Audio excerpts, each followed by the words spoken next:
Salam sehat sejahtera, jumpa lagi di channel Mata Ketiga.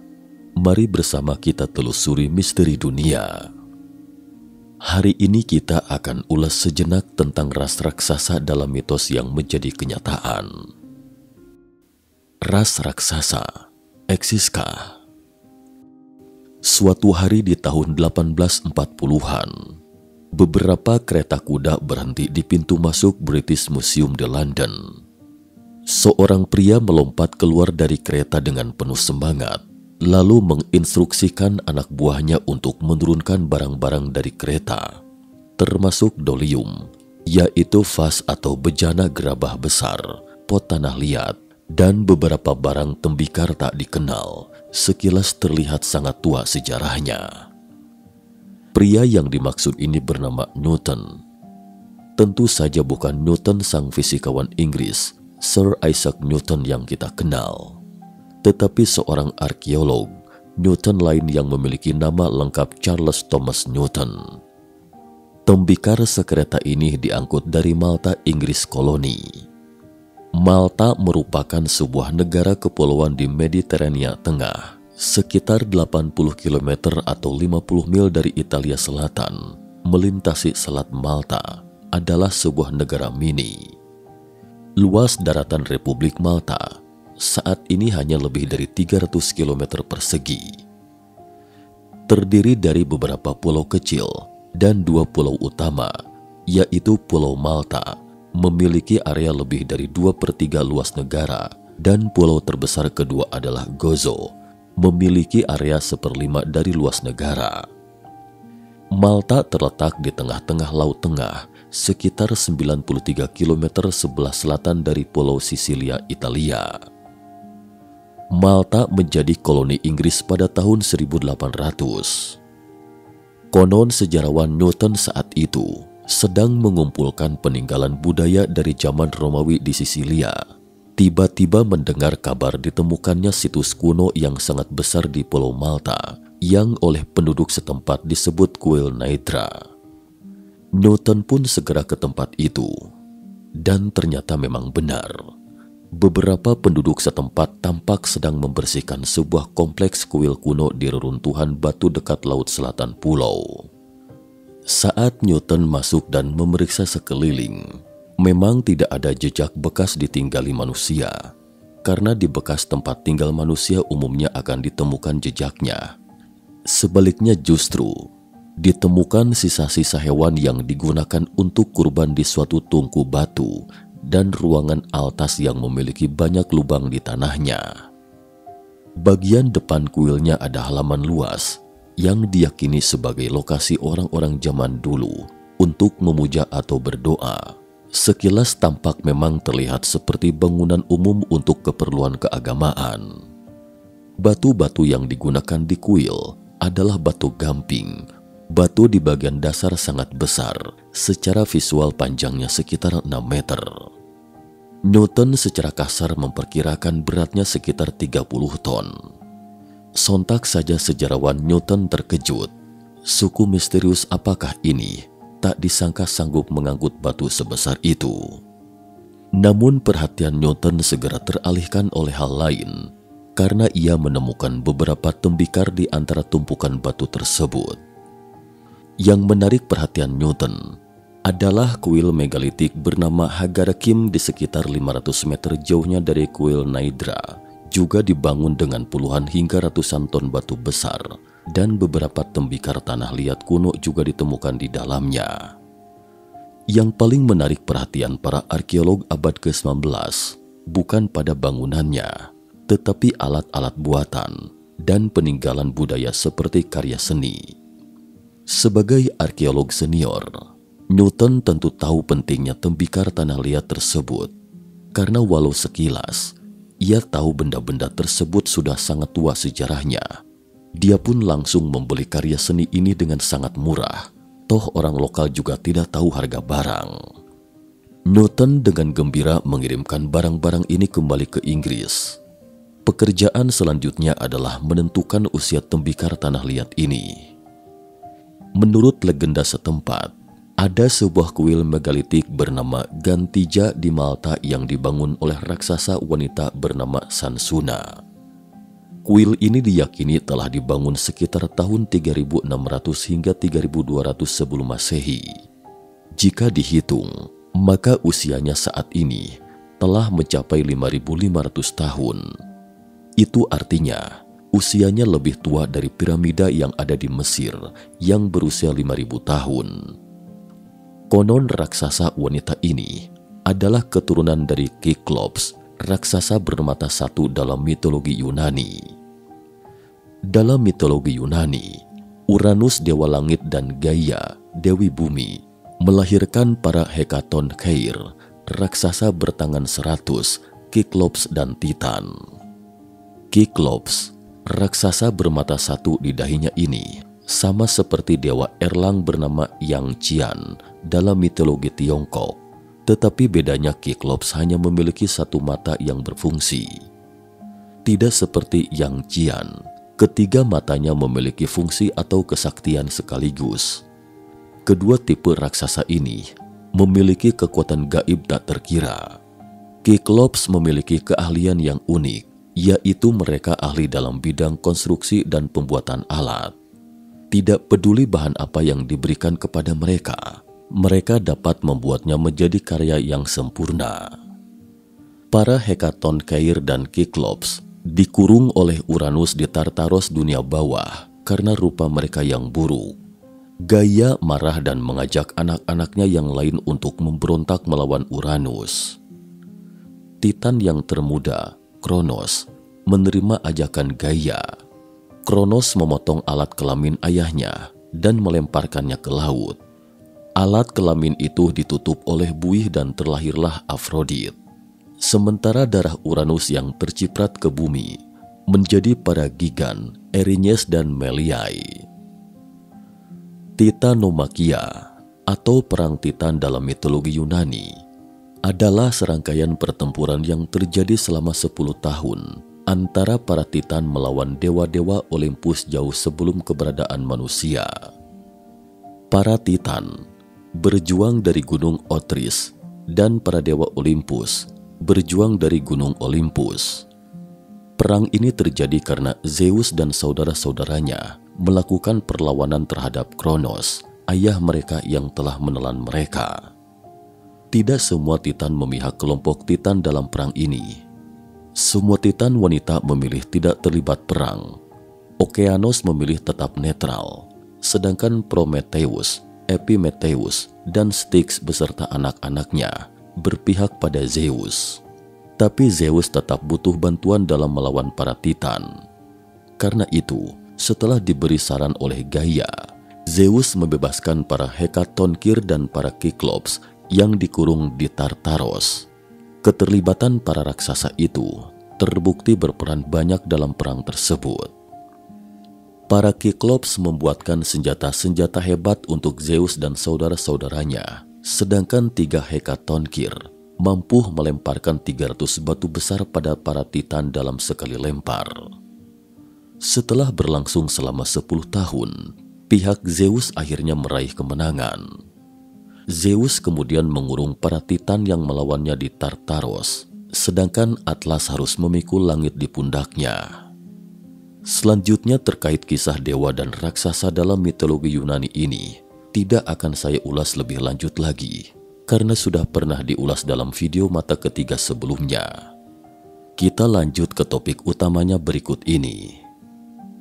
Newton, seorang sejarawan, telah lama mempelajari budaya Yunani dan Romawi kuno. Tentu saja, ia juga tidak asing lagi dengan Kyklops, raksasa bermata satu dalam mitologi Yunani ini. Namun sebagai murid berprestasi yang lulus dari Universitas Oxford dan mengecap pendidikan budaya modern, jelas dia tidak akan terpengaruh oleh legenda dan mitos. Dia hanya berpegang teguh pada bukti yang dilihatnya.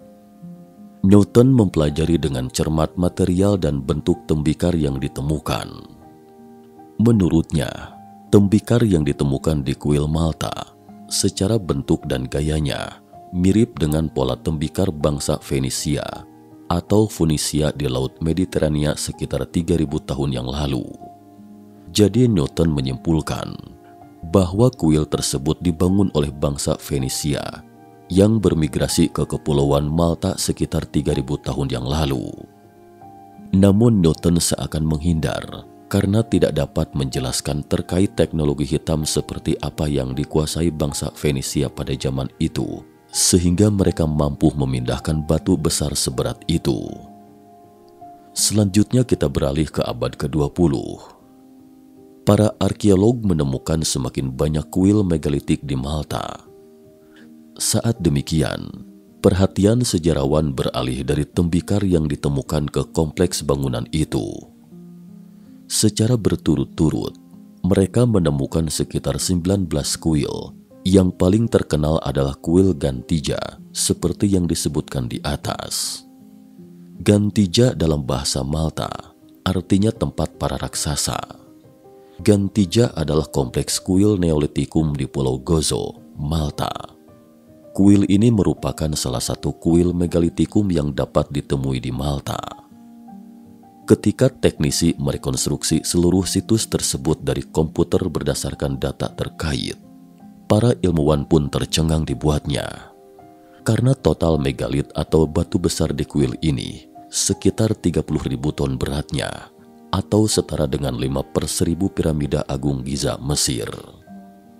Terdapat 19 kuil megalitik di pulau ini, sehingga total berat batu yang digunakan kira-kira diperkirakan sekitar 135.000 ton. Dan menurut masa pembangunannya hingga saat ini, kuil Gantija diperkirakan lebih dari 1000 tahun lebih awal dari pembangunan piramida Khufu atau piramida agung Giza. Sementara menurut perkiraan Egiptologi modern, orang Mesir kuno menggunakan lebih dari 6.000 juta ton batu dan lebih dari 40.000 tenaga kerja untuk membangun piramida Khufu, dan baru selesai setelah hampir menghabiskan 30 tahun masa kerja sepanjang waktu. Sampai di sini, mungkin ada yang mengerutkan kening seakan bertanya, skala kuil di Malta kan jauh lebih kecil. Batu yang digunakan juga hanya 2,25% dari batu piramida Khufu. Kapasitas proyek juga tidak terlalu besar, dengan 900 pekerja juga sudah cukup. Tetapi jangan lupa, Mesir kuno di era Khufu adalah sebuah kerajaan dengan peradaban yang sangat maju, dengan populasi sekitar 1 hingga 1,5 juta orang ketika itu, sehingga secara logika, cukup dengan menarik 40.000 pekerja atau 3% dari total populasi untuk merampungkan pembangunan piramida. Jadi menurut perbandingan ini, untuk menarik 900 pekerja dalam menyelesaikan proyek konstruksi sepanjang tahun di Malta ini, maka total populasi Kepulauan Malta saat itu minimal adalah 20.000 hingga 30.000 orang. Namun, mungkinkah kondisi ini terpenuhi di era Malta kuno? Para arkeolog menemukan masa pembangunan piramida Khufu lebih dari 4.500 tahun silam. Lalu, bagaimana kondisi di Pulau Malta saat itu? Hanya ada jejak aktivitas manusia secara sporadis dan tidak ditemukan perkumpulan manusia dalam skala besar. Hingga pada abad ke-8 sebelum Masehi, sejumlah kecil bangsa Fenisia datang ke pulau itu untuk menetap. Setelah abad ke-9 Masehi, bangsa Arab, bangsa Norman baru secara berturut-turut menetap di Pulau Malta. Sebagai eksistensi yang penting di peta, Malta harus menunggu hingga abad ke-16 Masehi. Saat itu, salah satu dari 3 orde kekesatriaan utama di Eropa, Kesatria Hospitalaria, ingin mencari daerah basis dan memilih pulau kecil Malta di Laut Mediterania ini. Pada tahun 1530, Komandan Philip de Bourbon mendarat di Malta dengan ribuan kesatria.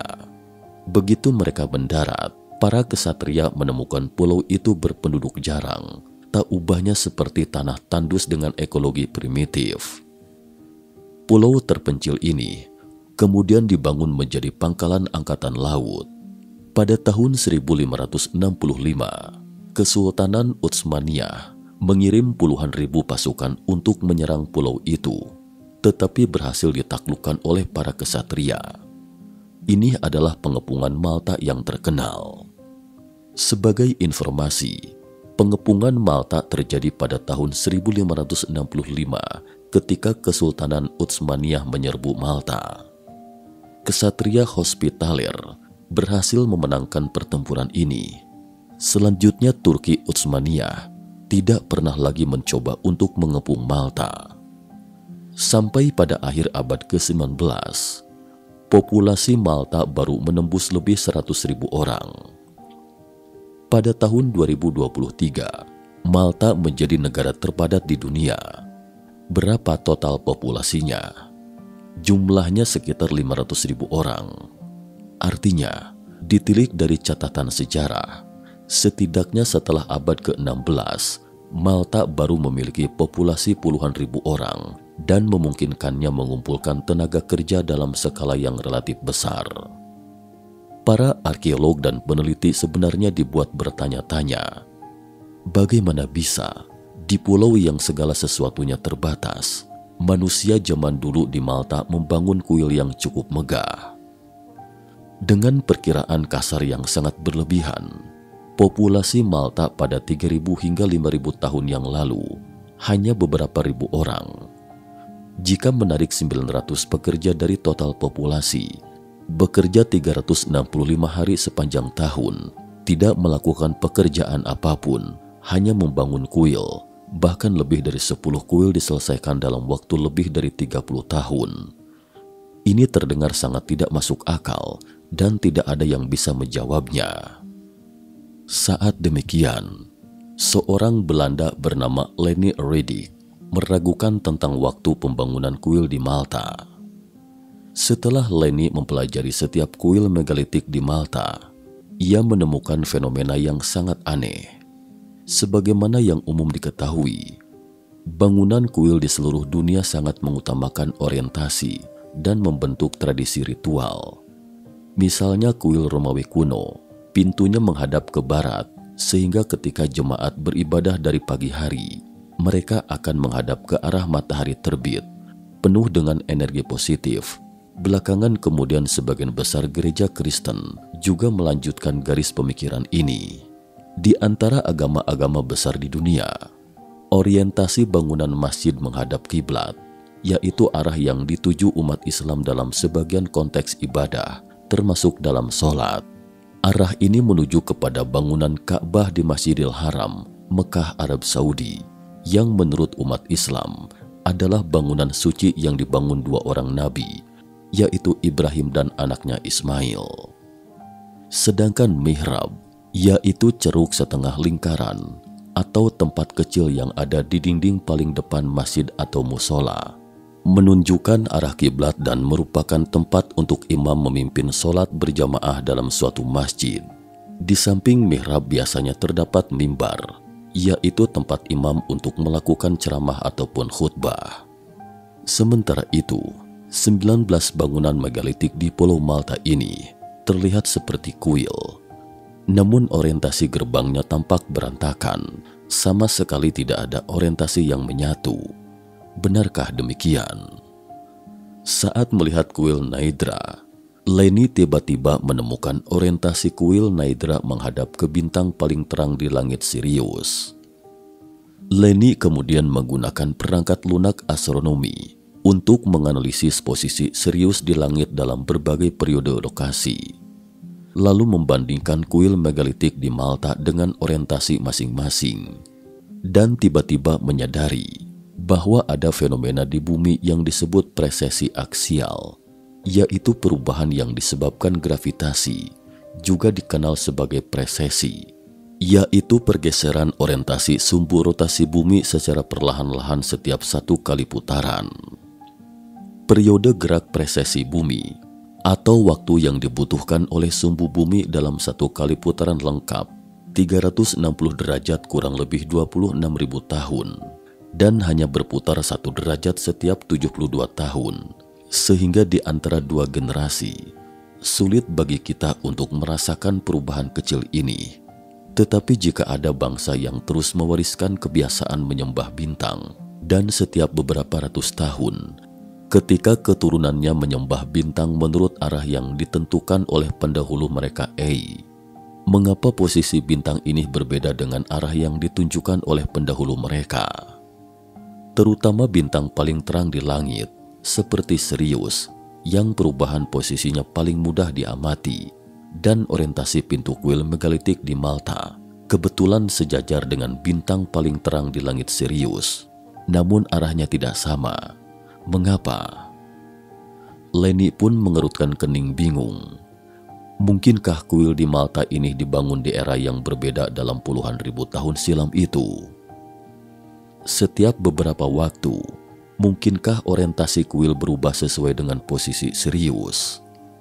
Karena menurut perhitungan software, posisi Sirius yang ditunjuk kuil Naidra paling dekat dengan posisi Sirius saat ini, dan diperkirakan setidaknya memiliki sejarah lebih dari 10.000 tahun. Namun ini tentu tidak sesuai dengan pengetahuan arkeologi modern, jadi tidak ada yang menerima data Leni.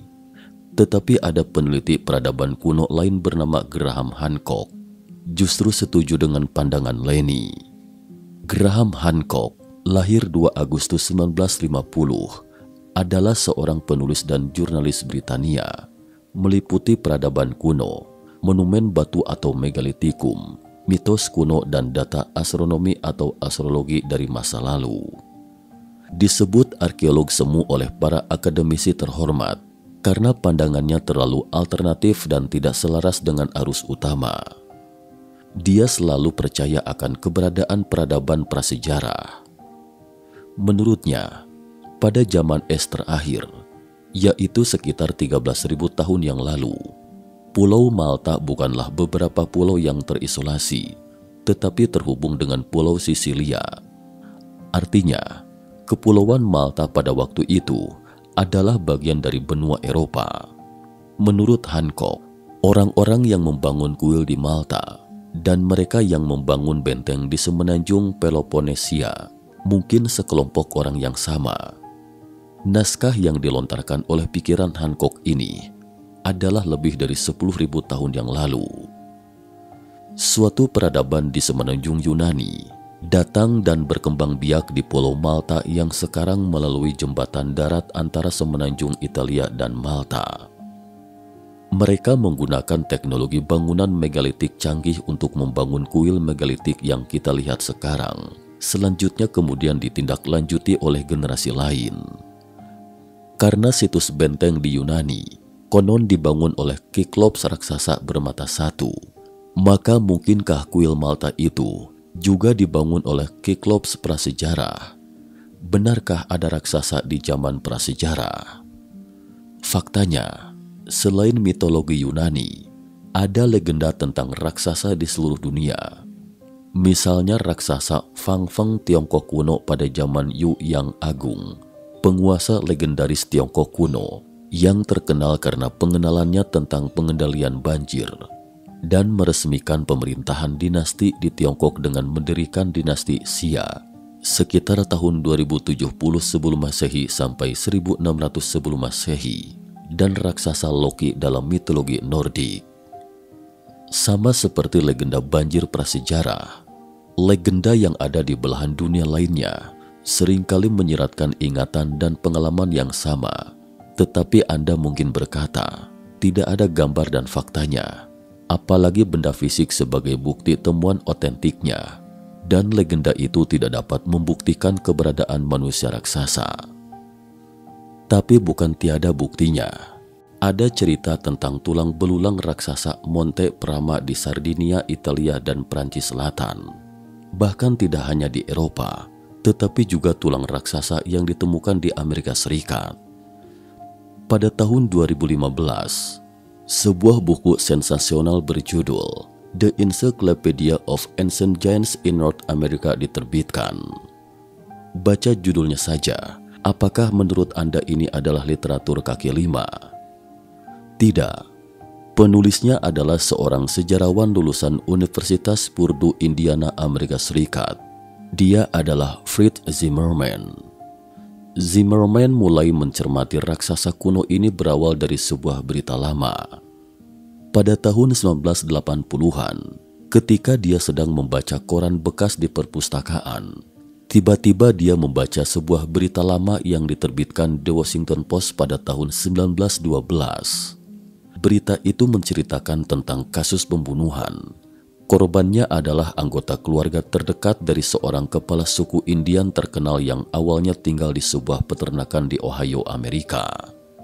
Artikel tersebut berfokus pada keanehan lahan pertanian ini.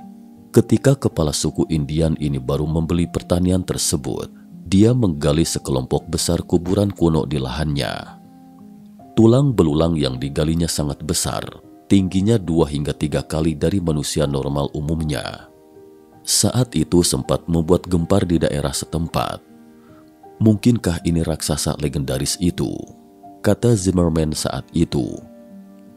Kemudian dia dengan cermat mengumpulkan surat kabar tua dari abad ke-19 dan menemukan banyak laporan berita dari akhir abad ke-19 hingga awal abad ke-20 tentang tulang belulang manusia raksasa. Karena penasaran, Zimmerman memutuskan untuk menyelidikinya sendiri. Dia menghabiskan 15 tahun waktunya berkeliling di seluruh wilayah dan mengklaim telah menemukan kerangka manusia raksasa. Menurut statistiknya, kerangka raksasa dengan tinggi lebih dari 3 meter ditemukan di hampir setiap negara bagian Amerika Serikat, bahkan termasuk Alaska yang jauh. Mungkin ada yang bertanya, jika memang berita penemuan kerangka manusia raksasa sudah sangat umum, lalu mengapa tidak melihat entitas fisiknya sekarang? Terkait ini, Zimmerman menarik beberapa kesimpulan seperti berikut. Sebab hilangnya kerangka manusia raksasa. Pertama, tidak ada yang menyimpan dengan baik kerangka manusia raksasa yang tergali. Pada akhir abad ke-19, orang-orang awam tidak memiliki konsep arkeologi dan pada dasarnya juga tidak memiliki konsep peninggalan budaya. Seperti kepala suku Indian yang disebutkan di atas, dia langsung membuang semua kerangka manusia raksasa itu ke tempat sampah, sehingga keberadaannya pun tidak diketahui. Selain itu, sebagian besar kerangka manusia raksasa yang ditemukan di Sisilia juga dihancurkan oleh pendeta setempat, karena dalam kepercayaan Katolik, raksasa adalah perwujudan roh jahat. Pendeta setempat khawatir ada kekuatan jahat dalam kerangka raksasa tersebut yang akan membawa malapetaka bagi masyarakat sekitar. Sehingga setiap saat ditemukan tulang manusia raksasa, pendeta akan secara diam-diam membelinya dan menghancurkannya hingga bertahun-tahun kemudian. Orang-orang dekat pendeta di gereja tersebut mengungkapkan rahasianya. Sebab lainnya adalah tulang raksasa yang tergali itu tidak dapat dijelaskan dengan konsep evolusi modern. Oleh karena itu, meskipun ada museum yang mengoleksi kerangka raksasa, juga tidak ada yang berani memamerkannya karena takut diejek dan ditertawakan yang akan mencemarkan nama baiknya. Misalnya kerangka raksasa di Museum Tongerlois Belanda dan institusi Smithsonian Amerika Serikat. Jadi, jika kuil di Malta dan bangunan megalitik di belahan dunia lain memang hasil karya manusia raksasa, maka itu berarti bahwa dalam sejarah, pada suatu periode sekitar puluhan ribu tahun silam, memang pernah ada dunia yang dikuasai ras raksasa. Dengan kata lain, raksasa adalah manusia arus utama di muka bumi pada waktu itu. So, mungkinkah Jotunheim yang menguasai ras raksasa dalam mitologi Nordik itu adalah Alaska? Sekian dan terima kasih atas perhatiannya.